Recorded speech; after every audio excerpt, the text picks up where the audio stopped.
এটা বিএনপিও হারে হারে টের পাচ্ছে যে জামাত যে ভেতরে ভেতরে যে কী পরিমাণে ভোট তাদের বেড়েছে।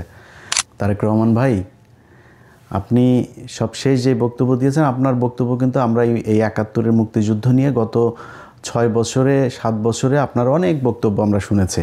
আপনি কিন্তু একদম মানে পড়াশোনা যে প্রচুর করেছেন ইতিহাস নিয়ে সেটা বোঝা গিয়েছে। আপনি বই ধরে ধরে তারপরে এই আলোচনাগুলো করতেন, সেই বক্তব্য শুনেছি।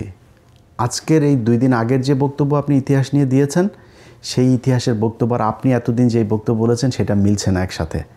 যদি আওয়ামী লীগের বয়ান যদি আপনি ইতিহাস মনে করেন, তাহলে আওয়ামী লীগের বয়ান অনুযায়ী আপনার আব্বা কিন্তু একজন রাজাকার। এটা কিন্তু মাথায় রেখে তারপরে ইতিহাস নিয়ে আলোচনা করতে হবে খুব সাবধানে। আর যদি মনে করেন না আসলে ইতিহাস নিয়ে কথা বলতে চাই, ইতিহাস যেটা সত্য সেটাই জানাইতে চাই, তাহলে অনুরোধ থাকবে আল্লাহর হস্তে আপনাদের নির্বাচনী ইশতেহারে যেন এবার থাকে কতজন মানুষ মারা গিয়েছে, কতজন মানুষ ধর্ষিত হয়েছে, কতজন মানুষ আসলে মুক্তিযোদ্ধা ছিল, কতজন রাজাকার ছিল, এটা আমরা দিব, এটা জরিপ করব। আর বেশি দিন সময় নাই কিন্তু। জেনুইন অরিজিনাল মুক্তিযোদ্ধা, এই মুজাম্মেলদের মতো ভুয়া মুক্তিযোদ্ধা না, অরিজিনাল মুক্তিযোদ্ধা তারা কিন্তু এখন সবার বয়সী 70-এর উপরে। আর 5 বছর পরে কিন্তু একটারও খুঁজে পাওয়া যাবে না। খুঁজে পাওয়া গেলেও তাদের বক্তব্য রেকর্ড করতে পারবেন না, কারণ সেই অবস্থা তাদের শারীরিক মানসিকভাবে থাকবে না। অতএব আপনাদের ইশতেহারে থাকতে হবে যে আমরা জানতে চাই এই প্রজন্ম, আমি আমার চাইতে ছোট বয়সের যারা মুক্তিযুদ্ধ দেখি নাই, আমরা জানতে চাই আসলে কি ঘটেছিল ৭১-এর বাংলাদেশে। এটা জানার অধিকার আমাদের সবার আছে। এখন যদি আওয়ামী লীগের বয়ান দিয়ে যদি চালাইতে চান, খুব খেয়াল করে তারপরে সামনে পা ফেলতে হবে। কিন্তু ধরেন এই পৃথিবীর ভেতরে ধরেন একটা দেশ বলেন, এক্সেপ্ট এই আপনার মিডল ইস্ট, যেসব আর চীনের মতো যেসব দেশে রাজতন্ত্র, একনায়কতন্ত্র, কমিউনিস্ট এই টাইপের দেশটাই যেগুলি আছে, এর বাইরে যেখানে গণতন্ত্রের প্র্যাকটিস আছে, পৃথিবীর এমন কোনো দেশ দেখাইতে পারবেন না যেই দেশে অ্যাট এ টাইমে প্যারালালি 3টা পলিটিক্যাল দল এক্সিস্ট করে। 2টা, সবখানে 2টা। আপনি আমেরিকা বলেন, লন্ডন বলেন, যত মানে বড় বড় আপনার দেশ যা আছে, সেটা এই ইন্ডিয়া বলেন আর বাংলাদেশ বলেন, কখনোই কিন্তু 3 দল একসাথে সমান শক্তিশালী 3টা বিরোধী দল পৃথিবীর কোথাও নাই। যেখানেই যাবেন আপনি 2টা। এখন বাংলাদেশে 2টা শক্তিশালী রাজনৈতিক দল আছে, একটা বিএনপি, একটা জামাত।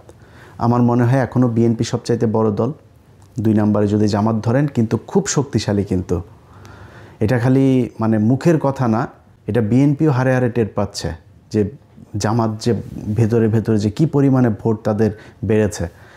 এখন 3 নাম্বার আরেকটা দল এরকম বড় বৃহৎ আকারে আসবে সেই সুযোগ নাই। যদি আসে সেটা বিএনপি আসবে। যদি বিএনপি মনে করে যে ৭১-এর সেই আওয়ামী বয়ান নিয়েই আসবে, তাহলে বিএনপির মোড়কে কিন্তু আওয়ামী লীগ চলে আসবে। নামে মনে হবে, সবারকে দেখে মনে হবে এই তো বাংলাদেশ জাতীয়তাবাদী দল, কিন্তু এই দলে জাতীয়তাবাদের কেউ থাকবে না। এখানে সবই সেই আওয়ামী লীগের মতোই, সেই লোকজনের কথা, সেই সব কিছু তাদের মতোই মনে হবে। আর সেটা যদি তারেক রহমানের বক্তব্যটাও যদি সেরকম হয়, তাহলে তার কিছু বলার নেই।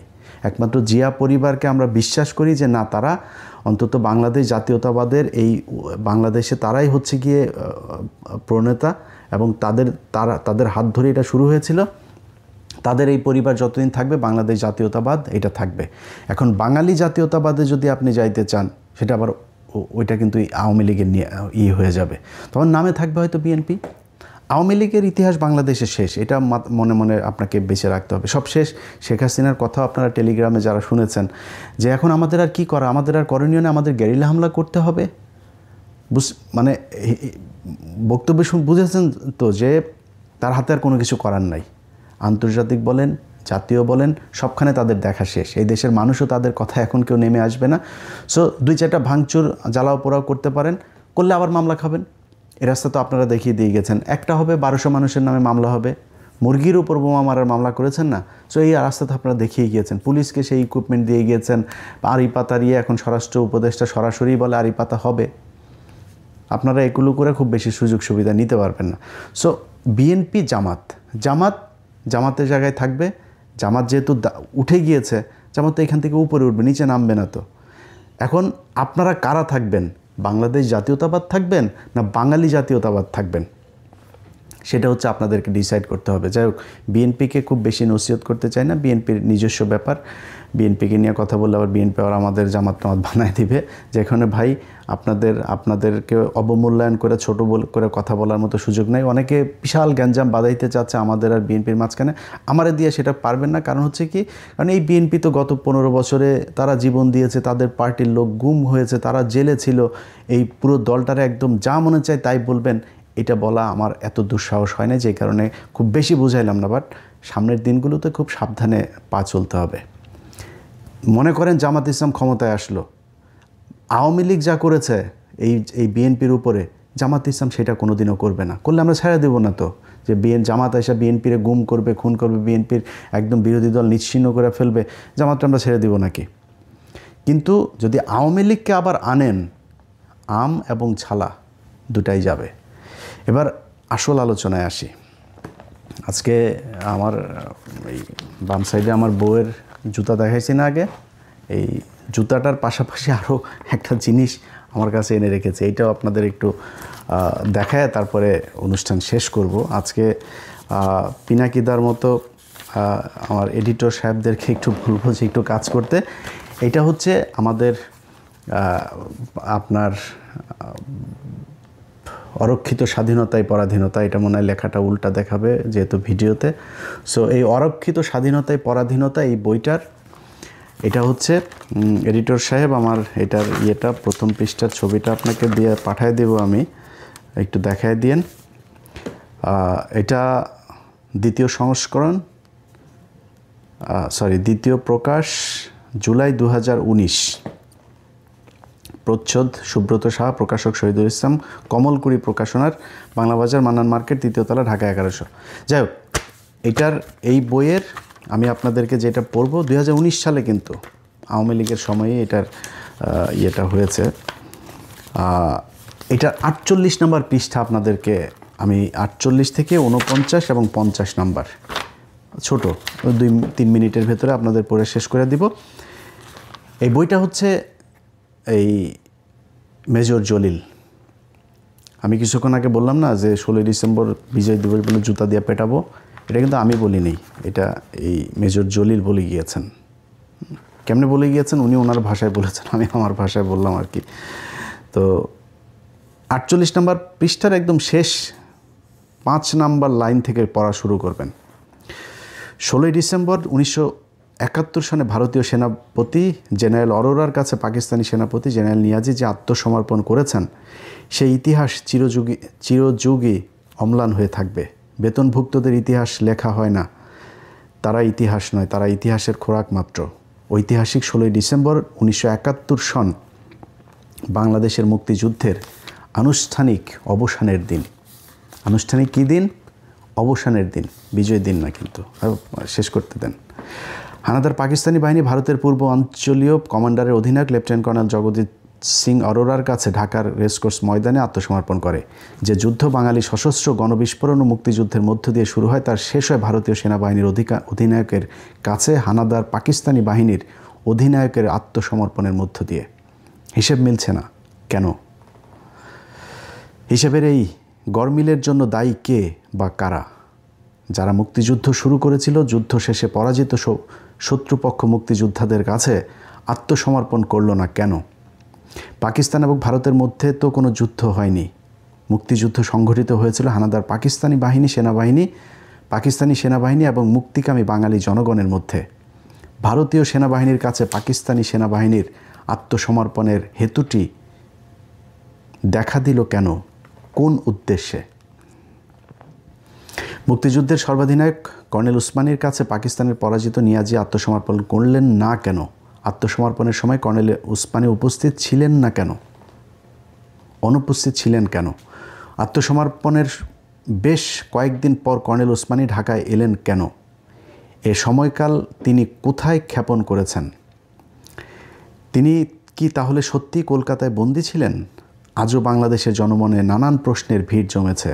এসব প্রশ্নের উত্তর দেশবাসী আওয়ামী লীগের কাছে থেকে প্রত্যাশা করেছে, কিন্তু আওয়ামী লীগ নেতৃত্ব এবং ভারতে অবস্থানরত প্রবাসী আওয়ামী লীগ নেতৃত্ব এ সকল প্রশ্নের জবাব দেওয়ার আজ পর্যন্ত কোনো তাগিদই বোধ করেনি। তাছাড়া আত্মসমর্পণের পর 1 সপ্তাহের পরে প্রবাসী আওয়ামী লীগ সরকার বাংলাদেশে ফিরে এসে বিনা প্রশ্নে গদিতে বসেন। মুক্তিযুদ্ধের সর্বাধিনায়ক ঐতিহাসিক আত্মসমর্পণ অনুষ্ঠানে কেন অনুপস্থিত ছিলেন সে সত্যটি উদ্ঘাটন করার জন্য আজ পর্যন্ত কোনো তদন্ত কমিটি গঠন করা হলো না। অথচ মুক্তিযুদ্ধের এই অসহায় মহানায়ক কর্নেল ওসমানের কতই না প্রশংসা। কেন এই মিছিমিছি প্রশংসা? এর অন্তরালে কী রহস্য? রহস্য তো নিশ্চয়ই রয়েছে। ভারতীয় সেনাবাহিনীর অধিনায়কের কাছে পাকিস্তানি সেনাবাহিনীর অধিনায়কের আত্মসমর্পণের মধ্য দিয়ে প্রকৃত পক্ষে 16ই ডিসেম্বর, যাকে আমরা বিজয় দিবস হিসাবে অভিহিত করি, যাকে আমরা 16ই ডিসেম্বর বলে অভিহিত করি, সেই দিন থেকে বাঙালির মুক্তিযুদ্ধকে সরাসরি অস্বীকার করা হয়েছে। 16ই ডিসেম্বর যোদ্ধাদের বিজয় দিবস এর পরিবর্তে ভারতীয় সেনাবাহিনীর বিজয় দিবস হিসাবে ইতিহাসে আনুষ্ঠানিকভাবে চিহ্নিত করা হয়েছে। এই ষড়যন্ত্রের পেছনে আসলে উদ্দেশ্য হচ্ছে বাঙালির স্বাধীনতা সংগ্রামকে অস্বীকার করা এবং পাক ভারত যুদ্ধে পূর্বাঞ্চলের রণাঙ্গনে ভারতীয় সেনাবাহিনীর বিজয় ঘোষণা করা। এ বিজয়ে বাংলাদেশের মুক্তিপিপাসু জনগণ ও মুক্তিযোদ্ধারা ছিল নীরব দর্শক। আওয়ামী লীগ নেতৃত্ব ছিল বিনয়ী তাবেদার এবং কর্নেল ওসমানী ছিলেন অসহায় বন্দী। এ যেন ছিল ভারতের বাংলাদেশ বিজয় এবং আওয়ামী লীগ সরকার এ নববিজিত ভারত ভূমির যোগ্য লিজ গ্রহণকারী সত্তা। সুতরাং যেমন সত্তা তেমনই তার শর্ত। আর যায় কোথায়? এ তো গেল 16ই ডিসেম্বরের সম্পর্কে কিছু কথা। অনুরূপভাবে 17ই ডিসেম্বর তারিখে খুলনায় সার্কিট হাউস ময়দানে পাকিস্তান সেনাবাহিনীর আনুষ্ঠানিক আত্মসমর্পণ পর্ব অনুষ্ঠিত হয়। 9ম সেক্টরের অধিপতি হিসাবে আমি সেখানে উপস্থিত থাকলেও ভারতীয় সেনাবাহিনীর কর্তৃপক্ষ আমাকে একরকম জোর করেই পেছনের সারিতে ফেলে দেয়। বারবার প্রচেষ্টা চালানো সত্ত্বেও আমাকে সামনে আসতেই দেওয়া হলো না।